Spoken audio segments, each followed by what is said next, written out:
Hello, and welcome. Have you ever looked at a piece of old furniture, something with scars and history, and wondered what secrets it holds? What whispered conversations, what tears, what moments of quiet joy it has witnessed over the decades? Today, we are going to open a door to the past, a door I found quite by accident, hidden within the secret compartment of an antique writing desk. Inside, I found a bundle of letters, tied with a faded silk ribbon. And within that bundle, a story unfolded that is so full of passion, heartbreak, and resilience that I knew I had to share it with you. This is the story of Edward and Isabelle, a man born into the staggering wealth of 1920s New York society, and a woman from the factory floors with nothing to her name but her honor and her dreams. Theirs is a forbidden love, a connection so pure and powerful that it threatens to shatter the rigid world of class and expectation that surrounds them. But their story is not a simple romance. It is a tragedy, orchestrated by a cruel betrayal designed to tear them apart forever. It's a story of lies, of lost years, and of a life-altering secret that, once revealed, will change everything you think you know. As you listen to their words, I invite you to become the detective alongside me. Put yourself in their shoes. Ask yourself, what would you have risked for a love that was forbidden? Who is the true villain in this story? And is forgiveness possible after the deepest of betrayals? I truly want to hear your thoughts and theories. So please, share your perspective in the comments below as the story unfolds. Let's uncover the truth together. If you believe that some stories are too important to be forgotten, and if you love the magic of discovering history in the most unexpected places, please take a moment to subscribe to our channel and turn on notifications. Your support allows us to continue bringing these lost voices back to life. Now, find a quiet place.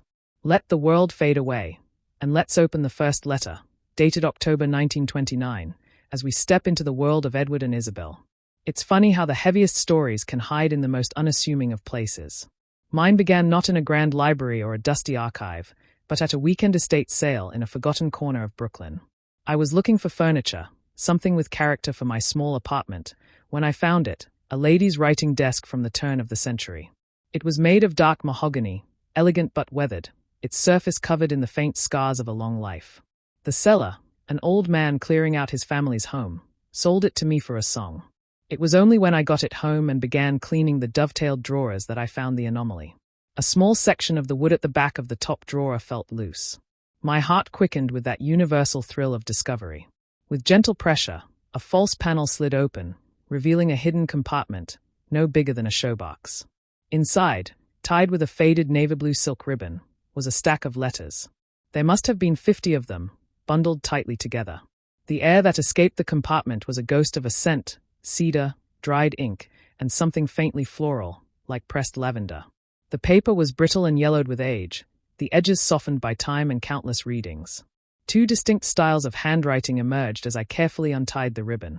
The first was bold and assertive, the ink flowing in confident, slanted strokes across heavy, cream-colored stationery embossed with the initial B. The second was a more delicate, precise script, written on simple, thin paper that had browned to the color of tea. My first impression was one of reverence. I felt like an intruder, a voyeur peering into a sacredly private world. Yet, I also felt like a custodian, entrusted with a story that had been locked in silence for decades. The first letter, written on that expensive stationery, was dated October 12, 1929, just weeks before the crash that would bring the world to its knees. I sat down, the forgotten desk now a portal to the past, and began to read. My dearest Miss Miller, please forgive the forwardness of this letter. I know we have only met once, and under the most fleeting of circumstances at the public library, but I find my thoughts have been occupied by our conversation ever since. It is not often one meets a soul in New York who speaks of Keats with such genuine passion, rather than as a mere parlor trick to appear educated. You spoke of poetry as if it were air itself, essential and life-giving. I was struck by your light, if you will permit me to say so. In a world of carefully constructed facades, yours felt like an honest flame. I felt compelled to write, if only to thank you for reminding me that such authenticity still exists beyond the pages of the books we both so admire. I hope this letter finds you well and does not cause you any undue trouble. I took the liberty of asking the head librarian for your address, a transgression for which I hope you will one day forgive me. Yours in admiration, Edward Beaumont. I paused, picturing the scene. Edward Beaumont, a name that reeked of old money and power.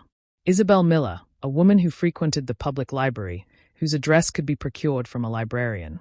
The chasm between their worlds was already palpable. His letter was polite, formal, yet thrummed with an undercurrent of intense fascination. I searched through the stack and found her reply, written on that simple, fragile paper. Mr. Beaumont, I was very surprised to receive your letter. I am not accustomed to such correspondence, and I must confess it did cause me some trouble, mostly with my own heart, which has not stopped fluttering since. Please do not worry, your secret is safe with me. Our conversation was a bright spot in a very grey week, and I thank you for your kind words. Poetry is not a luxury for me, sir. It is a refuge. The factory is loud, and the days are long. My work requires a steady hand and a keen eye, but it does not occupy the mind. And so, my mind wanders to verses and rhymes, to worlds far from the clatter of the sewing machines. You must understand, Mr. Beaumont, that a man of your standing and a woman of my own, we are like two different books on the same shelf, bound in different materials, telling vastly different stories. It is best not to mix the pages. Sincerely, Isabelle Miller. Her response was a masterpiece of polite dismissal and raw vulnerability. She was gently pushing him away while simultaneously revealing the very soul he had been so captivated by. She was intelligent, proud, and achingly aware of her station.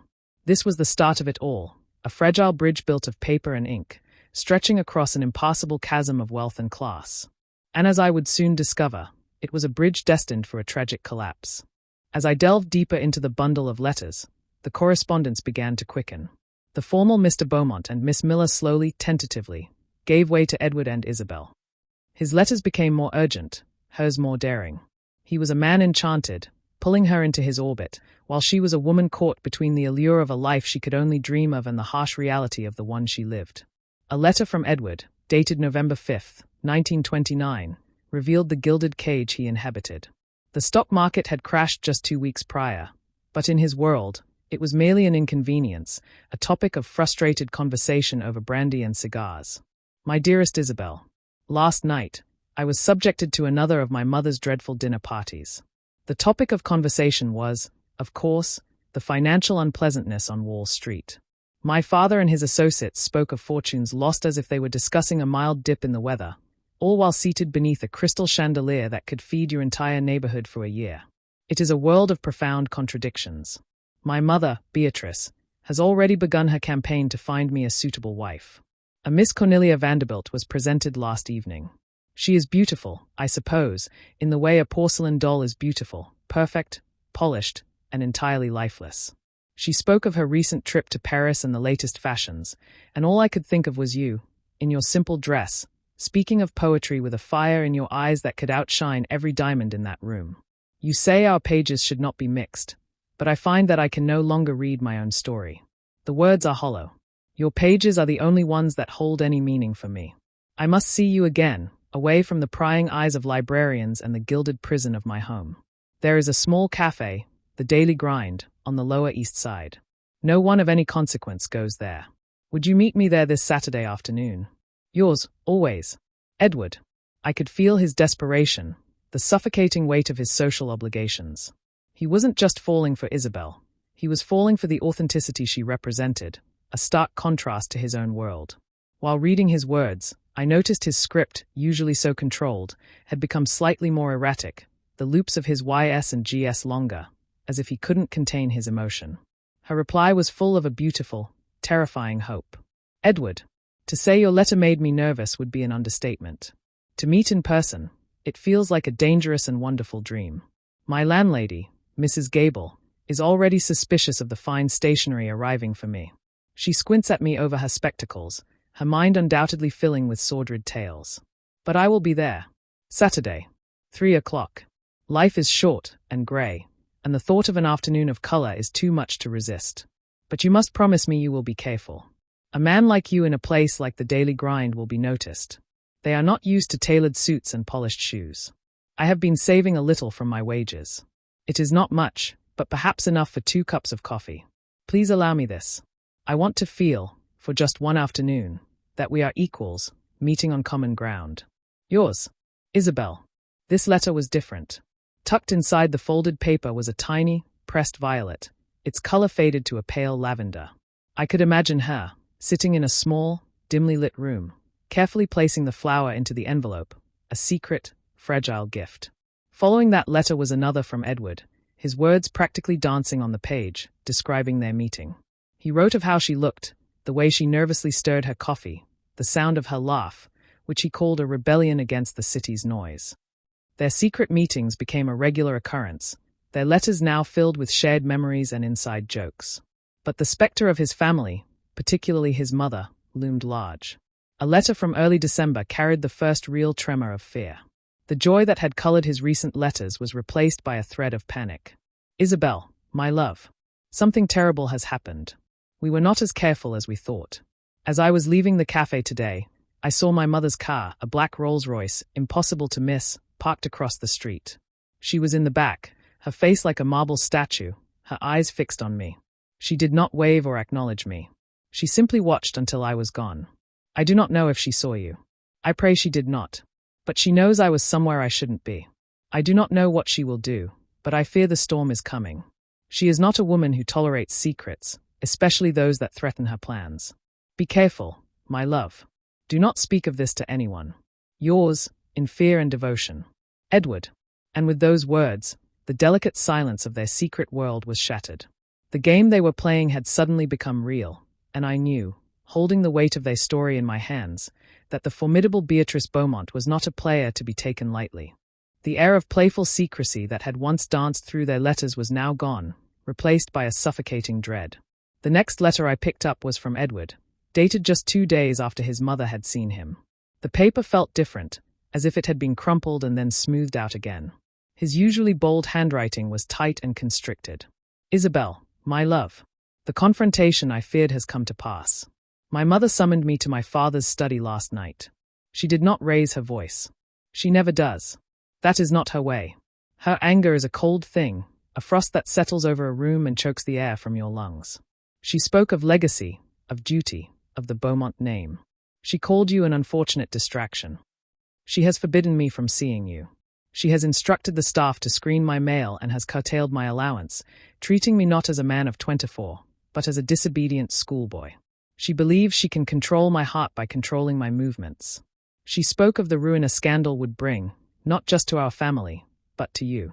She said, and her words still chill me, a girl like that has only her reputation. Imagine how easily it could be tarnished. A word in the right ear is all it takes. It was a threat, Isabelle. A quiet, venomous threat aimed directly at you. For the first time in my life, I saw my mother not as a parent, but as a strategist, willing to sacrifice any piece on the board to ensure her victory. I am trapped, but my heart remains free. It is, and always will be, yours. We must be stronger and cleverer than she is. Yours in defiance. Edward. As the narrator, as the detective piecing this together, my own heart ached for them. This was no simple disapproval. It was a declaration of war. Beatrice Beaumont was not just a snob. She was a predator, and she had identified Isabelle as a threat to her carefully constructed world. Isabelle's reply was almost difficult to read. The ink was faded in several places, and I had to hold it to the light to see the ghost of the words. It looked, unmistakably, like it had been stained with tears. My dearest Edward, I am so frightened. Your mother's words, they are the very fears I have held in my heart since the day I received your first letter. She is right. My reputation is all I have. It is the only currency I possess in a city that values little else in a woman of my position. The women at the factory, they whisper. A tarnished name means no work, no home, no future. Perhaps she is right. Perhaps we are being foolish. The joy of our stolen afternoons cannot be worth the ruin of our lives. My heart breaks to write these words, but maybe we should stop, before she can make good on her threats. Before we are both destroyed. I love you. Do not ever doubt that. It is because I love you that I say this. Your Isabelle. The words I love you were the most heavily smudged, as if her tears had fallen directly onto the fresh ink, blurring the declaration into a painful, grey shadow. She was trying to protect him, and herself, by sacrificing the most precious thing she had ever found. But Edward, fueled by the righteous indignation of a man who had never had to fight for anything he truly wanted, would not accept defeat. His response was immediate and passionate. Never. Do you hear me, Isabelle? Never. To give up now would be to let her win, to let her world of cold transactions and loveless alliances triumph over something real and true. I will not allow it. I have a way. My old tutor, Mr. Abernathy, lives in a small apartment on Horatio Street. He is a good man, and loyal to me, not my family. I can have letters delivered there. We can be safe. We will be safe. I will find a way for us. I swear it on my very soul. Do not lose faith. Do not let her poison extinguish our light. Forever yours. Edward. I held that letter in my hand for a long time. It was a promise, a vow made against impossible odds.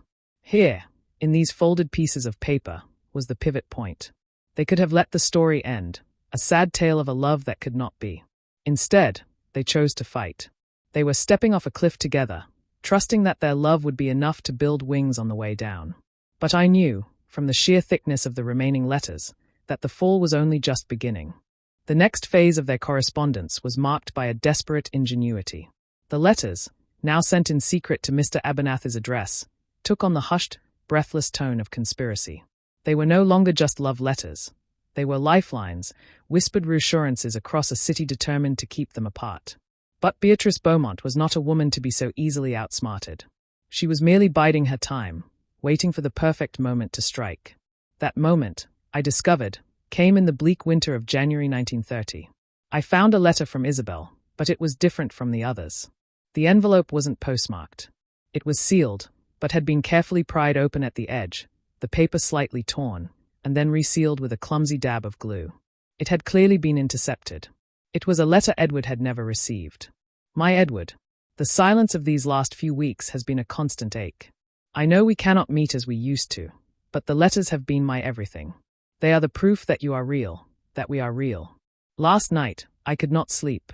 I lay awake thinking of a future that feels both impossible and as necessary as breathing. I have an idea. It is a mad idea, born of desperation and love. My cousin lives in California, in a small town by the sea. She says there is work there, that the sun shines, and that a person can start over.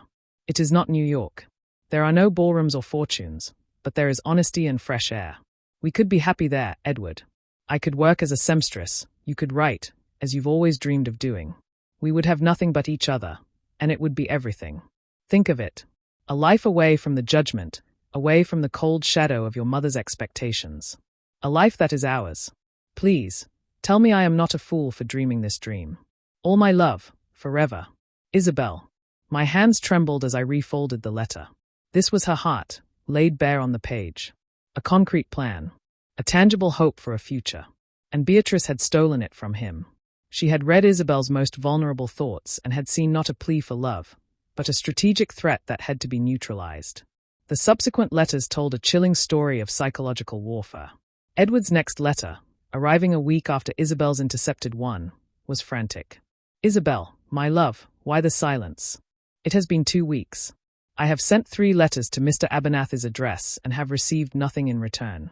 Is everything all right? Has my mother done something? The quiet is driving me mad.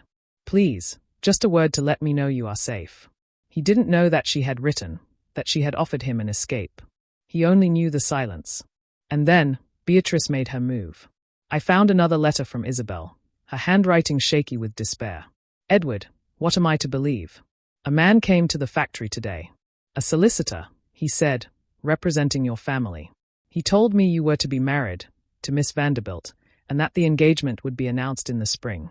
He said you wished for me to cease my correspondence, that you regretted any pain you had caused, and he offered me money. Money, Edward. As if what we shared could be bought and paid for like a piece of merchandise. I threw it in his face. Tell me this is a lie. Tell me this is your mother's cruel game. Of course, Edward never received that letter either. The final letter in this tragic sequence was from him. It was dated a month later. A month of engineered, weaponized silence. The tone was completely different.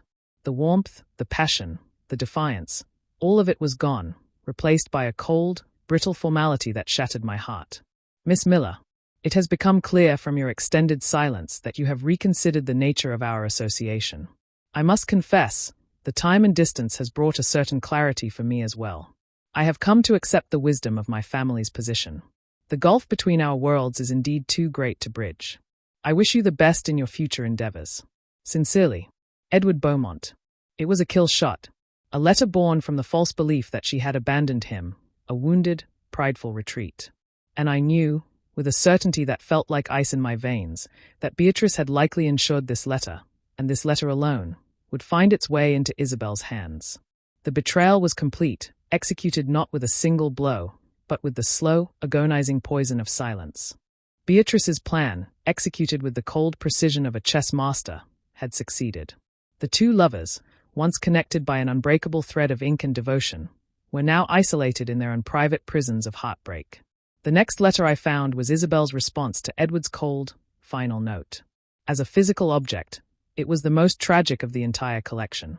The paper is so thin that light shines through it, and it's worn through along the creases, as if it were opened and closed, read and reread, 100 times. The ink is faint, not just from time, but from being diluted, I imagine, by a torrent of unstoppable tears. The envelope was addressed to Mr. Abernathy's, but it was stamped returned to sender. He never even got it. Edward. So it is true. The solicitor, the money, the new fiancé, it was all true. I had held on to a sliver of hope that it was all some monstrous trick, a test of our love. But your words, so cold and distant, have extinguished that hope completely. They feel more cruel than any lie your mother could have invented. You write of clarity, of the gulf between our worlds. Was that gulf not there when you called my name in the park? Was it not there when you held my hand in that little cafe and promised me we would find a way? You made me believe that love was a bridge, strong enough to cross any chasm. Now I see that to you, it was only a momentary diversion. I do not want your wishes for my future. The future you and I dreamed of is the only one I ever wanted. The one you have now chosen, with your porcelain dolls and your crystal chandeliers. I hope it brings you the peace that you have so thoroughly stolen from me. I pray you never know a pain like this. I would not wish it on my worst enemy, and certainly not on the man I once loved with all my heart. Isabelle. And then, silence. After that unsent, returned letter, the passionate, frantic exchange that had filled the last few months simply stopped. I sorted the remaining letters on the desk, my makeshift timeline laid bare. February, 1930. That was the date of Isabelle's heartbroken reply. The next letter in the stack was dated May, 1933. More than 3 years of silence. 3 years in the heart of the Great Depression. A lifetime. I sat there for a long time, just looking at that gap. An abyss of unspoken words. What had happened in those years? I imagined Isabelle, her heart shattered, struggling to survive in a city where jobs were scarcer than hope. Did she stay at the factory? Did she lose her room? Did she ever find love again? Or did the ghost of Edward Beaumont haunt her every quiet moment? And what of Edward? Did he marry his Cornelia Vanderbilt? Did he settle into the life his mother had so ruthlessly orchestrated for him? I felt a profound sense of loss, not just for them, but for the story that had vanished into that 3-year void. The vibrant, hopeful world they had built together had been reduced to a pile of yellowed paper and the lingering scent of lavender and betrayal. I picked up the next letter, the one from 1933, feeling as though I were about to open a tomb. The letter was from Edward. The stationery was the same heavy cream-colored paper, but the embossed B seemed less a mark of prestige and more like a brand. His handwriting had changed. The confident, flowing script of his youth was gone, replaced by a more deliberate, almost weary hand. He was writing not from his family's mansion, but from a hotel in Chicago. Isabelle, I do not know if this letter will ever find you. I am sending it to your old address on the faint hope that God is kinder than I have been. For 3 years, I have told myself a story, that you grew tired of me, that you saw the impossibility of our situation and simply walked away. It was a lie that wounded my pride, but it was a lie I could live with. But lies, I am learning, have a way of unraveling. My mother has been ill. In a moment of weakness, a fever-induced confession, she spoke of our past. She mentioned a letter, a plan to go to California, and her great success in handling the situation. She said little more before her senses returned, but it was enough. It was enough to make me realize that the story I told myself was a convenient fiction she had authored. She stole a letter from you, didn't she? You wrote to me, and I never received it. All this time, I believed you had abandoned me without a word. And all this time, you must have believed. God only knows what you believed of me. The coldness of my last letter haunts my waking moments. It was the letter of a fool, a coward whose pride was wounded. I am not writing for forgiveness. I do not deserve it. I am writing for the truth. What did my mother do? What lies did she tell you? I must know the shape of the ghost that has stood between us all these years. If you receive this, if you can find it in your heart to reply, please send your letter to my associate in New York, Mr. Abernathy. He remains a loyal friend. Yours in deepest regret, Edward. My own breath caught in my throat. The truth. He was finally searching for the truth. The wall of deceit Beatrice had so carefully constructed was beginning to crumble. I shuffled through the remaining envelopes, my hands shaking with anticipation. And there it was. A reply from Isabelle, on different paper now, plain, practical, no longer the fragile stationery of her youth. Her handwriting was the same precise script, but it was firmer now, the letters more defined. This was the handwriting of a woman who had survived. Mr. Beaumont, your letter did, by some miracle, find me. I no longer live at that address, but my old landlady, Mrs. Gable, has a good heart and a long memory. The ghost you speak of has a name. It is the name of your family's solicitor. He came to see me at the factory, in front of everyone. He told me you were to be married, that your engagement to Miss Vanderbilt was a certainty. He said you regretted our liaison and that you sent him to offer me a financial settlement to ease my troubles and ensure my silence. He handed me an envelope filled with cash. I threw it back in his face, but the damage was done. The story was all over the factory by lunchtime. I lost my position within the week. I wrote to you, desperate for you to tell me it was a lie. I received no reply. Instead, a week later, I received your letter. A letter that confirmed every cruel word the solicitor had said. You ask for the truth. There it is. Now you know. Isabelle Miller. It was stark, devoid of the poetry and tenderness that had once filled her pages. It was a simple, brutal accounting of her humiliation. I closed my eyes, trying to imagine Edward reading those words. The confirmation of his deepest fears. The knowledge that not only had his mother stolen his love, but she had also actively, cruelly, destroyed Isabelle's life in the process. He now held the truth in his hands, a truth that had been stolen from him for 3 agonizing years. And his reply, which I could already see was the next in the stack, written with a hand I imagined shaking with rage and regret, was surely the beginning of the end. This is the end of parts 5 and 6. The truth of the betrayal is now revealed to both Edward and Isabelle, setting the stage for a confrontation with the past. Edward's reply to Isabelle's letter of explanation was unlike any of the others. It was a letter written not in ink, but in fire. I could feel the rage vibrating from the page. The pen strokes were slashed across the stationery, pressing so hard that the heavy paper was embossed with the reverse of his words. He must have broken several nibs writing it. It was a declaration of war, not on her, but on the gilded cage he had finally realized was a prison. Isabelle, I have just come from my mother's chambers. I read her your letter. Every word. I watched the color drain from her face as the truth, your truth, finally filled a room in this house of lies. At first, she denied it. Then, when she saw the resolve in my eyes, she did something far worse. She justified it.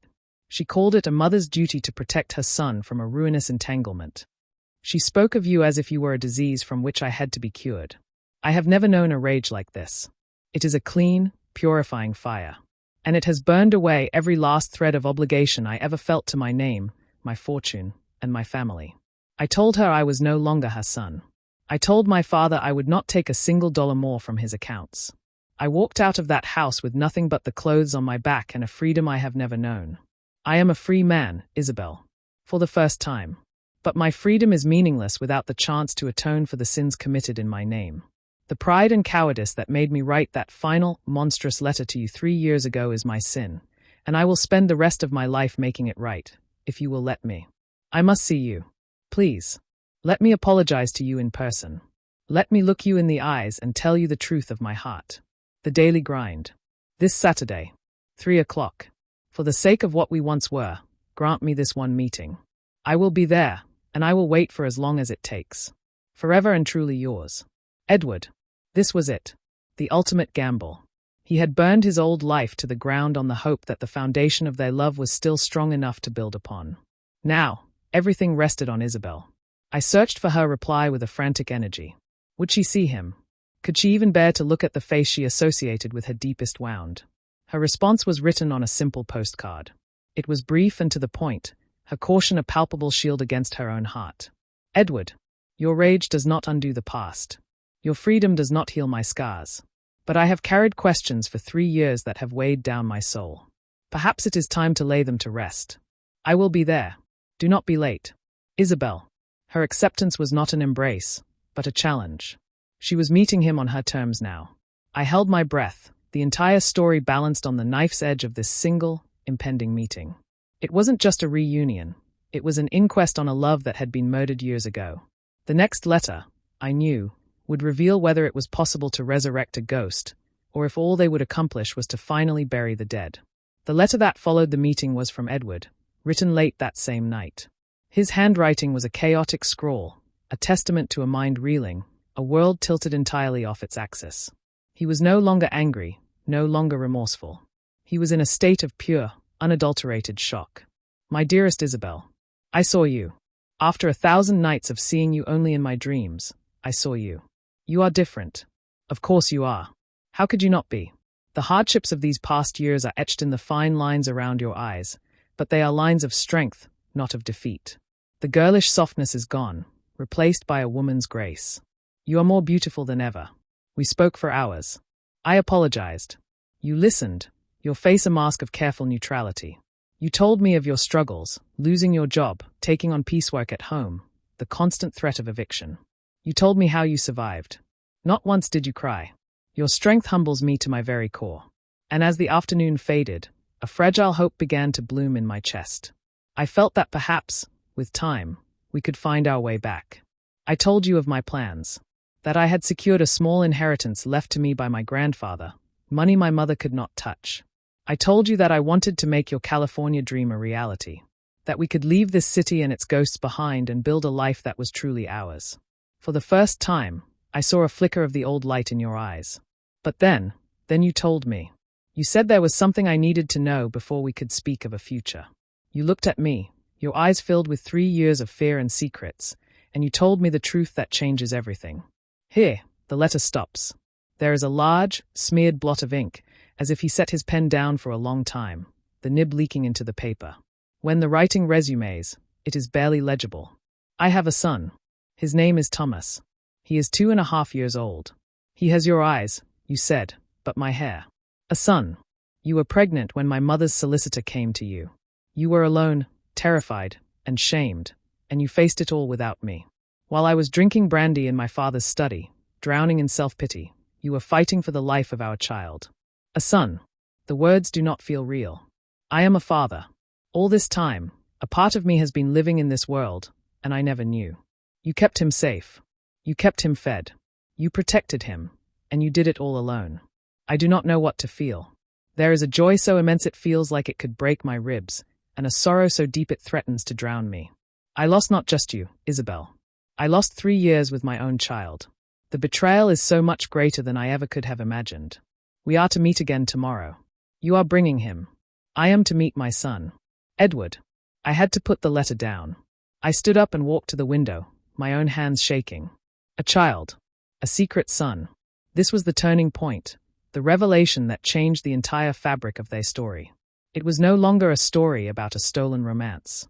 It was about a stolen family. The stakes had been raised to an impossible height. But a single, agonizing question now hung in the air, a question I knew the next letter must answer. Why had she kept it a secret? Why, in all her pain and desperation, had she never told him?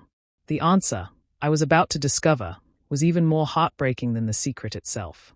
The air in my apartment felt thick with unspoken history as I picked up the next letter. It was from Isabelle, written the day after Edward had met his son. I instinctively knew this would be the key, the letter that would unlock the mystery of her 3 years of silence. It was not a love letter, nor a letter of anger. It was a mother's testimony, every word chosen with the deliberate, fierce precision of someone defending her entire world. Edward, you have met Thomas. I saw the way you looked at him, with a wonder and a terror that I know well. I saw him, a child who has never known a man's gentle touch, instinctively reach for your hand. It was a sight that both healed and broke my heart. And I know you are left with one question, a question that has likely screamed in your mind since I told you. Why? Why did I keep him from you? You must understand. When your solicitor left me standing in the factory, humiliated and ruined, I was already with child. I was alone, penniless, and I believed, with all my soul, that the man I loved had abandoned me in the cruelest way imaginable. My first instinct was one of pure, animalistic fear. Not for myself, but for the life inside me. Your mother, Edward, is a force of nature. If she was willing to destroy my reputation over a few stolen afternoons of coffee and poetry, what would she have done if she knew I carried the Beaumont heir? I pictured her descending upon my small room, declaring me an unfit mother, and stealing my child to be raised in the cold, sterile grandeur of your world. I would have died before I let that happen. He would not be a pawn in her games. He would not be raised to look down on the world his mother came from. So, I ran. I disappeared into the anonymity of the city's poorest quarters. Even if I had believed you would stand up to her, what life could I have offered you then? I would have been a scandal, a millstone around your neck. You would have grown to resent me, and our son would have been born into a war zone. I did not want him to be an obligation. I wanted him to be a joy. My joy. So I kept him a secret to keep him safe. It was a choice I made every single day for 3 years. Every time he was sick, every time I was lonely, every time he asked where his father was, I held my silence. It was a silence born not of spite, but of a mother's desperate, all-consuming love. I see the man you are now, and I see the father you could be. But the fear of your world, and what it does to people, has been my constant companion for a very long time. It is not a fear one can simply set aside in a day. Isabelle. I had to close my eyes. Her logic was irrefutable, her reasoning born from the harsh reality of her circumstances. She had not kept Thomas from Edward. She had protected Thomas from the Beaumonts. The distinction was everything. She had borne the entire weight of their love and its consequences alone, not to punish him, but to save their son. I looked at the desk, at this pile of paper that chronicled so much pain, and I felt an overwhelming sense of respect for this woman I had never met. The next letter had to be Edward's response. How could any man properly reply to a confession so profound? Edward's reply came 2 days later. The fiery rage was gone, the shocked disbelief had settled, and in their place was a deep, resonant gravity. He was no longer a boy railing against his mother. He was a man and a father, accepting the weight of his new reality. My Isabelle. Thank you. To thank you for a letter that details so much suffering feels absurd, but thank you. You have given me the gift of understanding, and it is a gift I will honor for the rest of my days. Every fear you had was valid. Every choice you made was the right one. You were a warrior, and you saved our son from a world that would have crushed his spirit. You did what I was too weak, too blind, to do. You protected our family. I have spent the last 2 days turning my regret into action. My grandfather's inheritance is now secured in a new bank, under a new name. I have legally begun the process of renouncing the name Beaumont. It is a name associated with cruelty and deceit, and our son will not carry it. He will carry a name that stands for love and a new beginning. I have also purchased 2 train tickets to California, for a departure date 1 month from now. They are open-ended. They are yours and Thomas's, whether I am with you or not. They are your escape, a guarantee I am giving you that you will never be trapped here again. I hope, with all that I am, that you will allow me to purchase a 3rd ticket and join you. I am not the boy you fell in love with, Isabelle. That boy was careless with your heart. I am a man who now understands what is truly at stake. Let me be a father to our son. Let me be a partner to you. Let us go to the sea and build a life of sunshine and honesty. Just as I felt the story arc toward a hopeful conclusion, a new, jarring note appeared in the final paragraph, a small cloud on the horizon. I confess, one thing troubles me. When I delivered this letter to your building, I was met at the door by your neighbor, a Mr. Davies. He has been a help to you, you said. But the way he looked at me, the way he questioned my presence there, it was not the look of a friendly neighbor. It was the look of a man guarding his territory. Isabelle, I feel I am not just fighting the ghosts of my past, but a life you have been forced to build without me. Be wary. His kindness may come at a price. My heart sank. Of course, it couldn't be that simple. A woman like Isabelle, a beautiful, single mother in the depths of the Depression, would have attracted attention. She would have needed help. And help, as Edward astutely observed, often comes with unspoken expectations. The primary conflict, the war against Beatrice, was over. But as I found a short, frantic-looking note from Isabelle tucked behind Edward's letter, I realized a new, more intimate battle was just beginning. Edward, Mr. Davies saw your letter. He is asking questions. He says a man like you can only mean trouble for us. He has been so kind, but lately, his kindness feels heavy, like a debt I am expected to repay. I am frightened. The story had pivoted. Isabelle was now trapped again, not by an enemy of wealth and power, but by the quiet, suffocating grip of a good man's devotion. She was torn, not between two worlds, but between the father of her child, who represented a past of both ecstasy and agony, and the man who had helped her survive, whose protection was beginning to feel like a different kind of cage.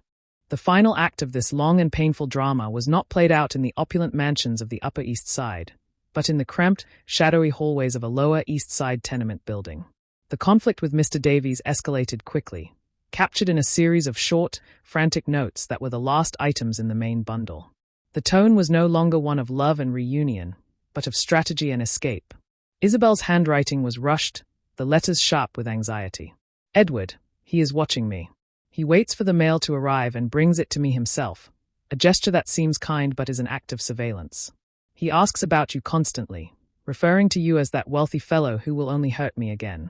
He tells Thomas stories in which a brave, dependable man saves a boy and his mother from a charming but unreliable stranger. He is poisoning my son against you before you have even had a chance to be his father. Edward's replies were a mixture of fury and desperate planning, written on whatever scraps of paper he could find, a man unmoored from his old life. Isabelle, this man is a jailer masquerading as a saint. We must move faster. I have the tickets. I have the money. It is all ready. We can leave tomorrow night. Pack one small bag for you and Thomas. Only what is essential. Do not let him see you. We can leave all this behind us. The final confrontation, I gathered, happened on the day they were meant to leave. Isabelle describes it in one last, tear-blotched letter. I told him, Edward. I told him we were leaving to be with Thomas's father. His face changed. The kindness vanished, and what was left was a terrifying, wounded pride. He did not yell. He spoke in a low, chilling voice.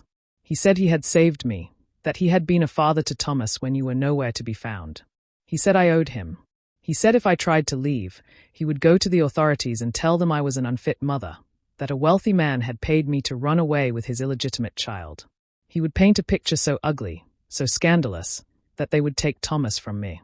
It was your mother's threat, all over again, but from the mouth of a man I thought was my friend. This was the ultimate betrayal. Beatrice's cruelty was born of class and power, but Davies's cruelty was born of a possessive love that had curdled into a weapon. He was using her own history, her deepest fears, against her. She had escaped a gilded cage only to find herself trapped in a cage of obligation. I frantically searched through the remaining scraps of paper, my heart pounding in my chest. And then I found it. The last letter. It wasn't in an envelope. It was a single, folded page, a note scribbled so hastily the pencil lead had snapped several times. It was from Isabelle to Edward. Edward, he knows.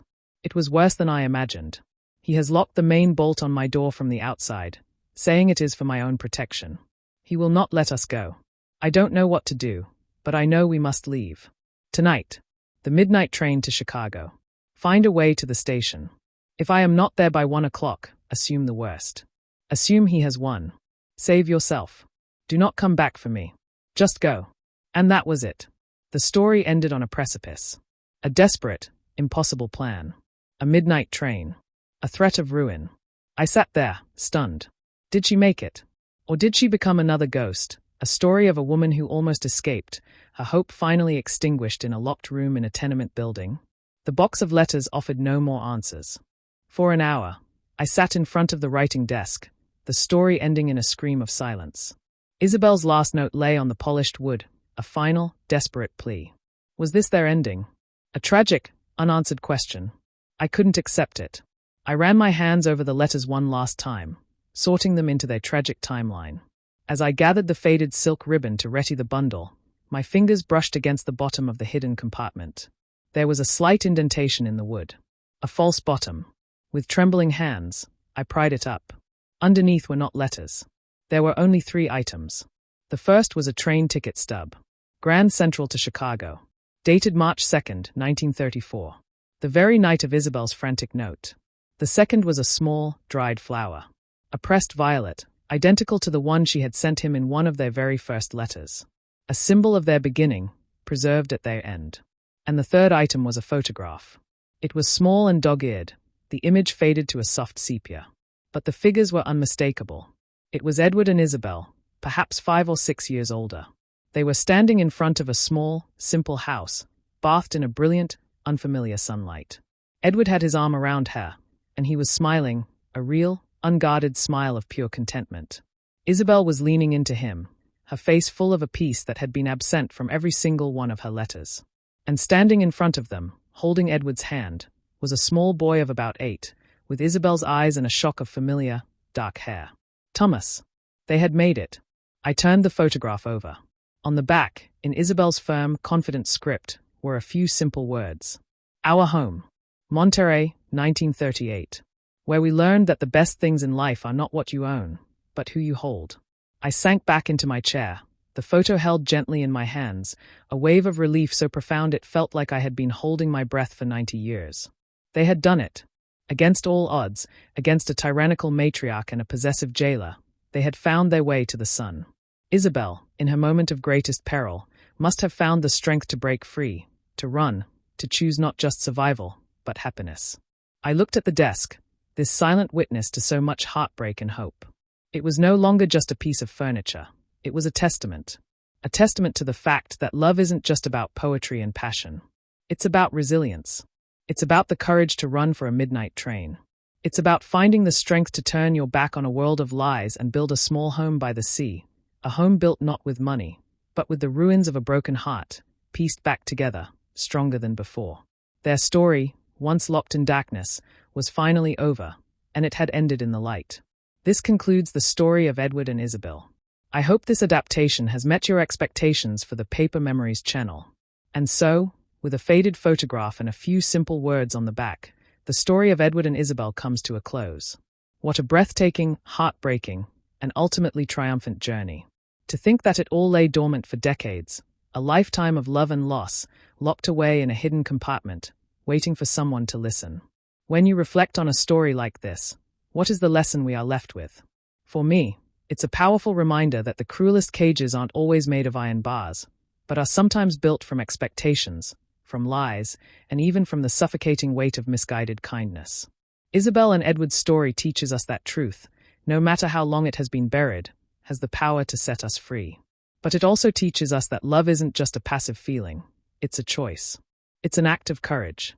It is the decision to fight, to forgive, and to run for that midnight train, choosing an uncertain future over a certain unhappiness. Thank you so much for joining me on this incredible journey through their letters. Their story truly moved me, and I would love to know how it made you feel. What part resonated with you the most? Were you shocked by the final revelation of their son, Thomas? Please, share your thoughts in the comments below. Perhaps their story connected with you on a more personal level. Have you ever had to fight for a love that the world seemed determined to crush? Or maybe you've discovered a family secret that changed the way you saw your own past. If you feel comfortable sharing, our community is a place to connect over these powerful human experiences. Your story is welcome here. If you believe in the power of stories like this one to connect us to the past and to each other, and you want to be here for the next discovery, then I humbly ask that you subscribe to the channel and turn on notifications. There are so many more memories, locked in the ink of forgotten letters, just waiting to be read.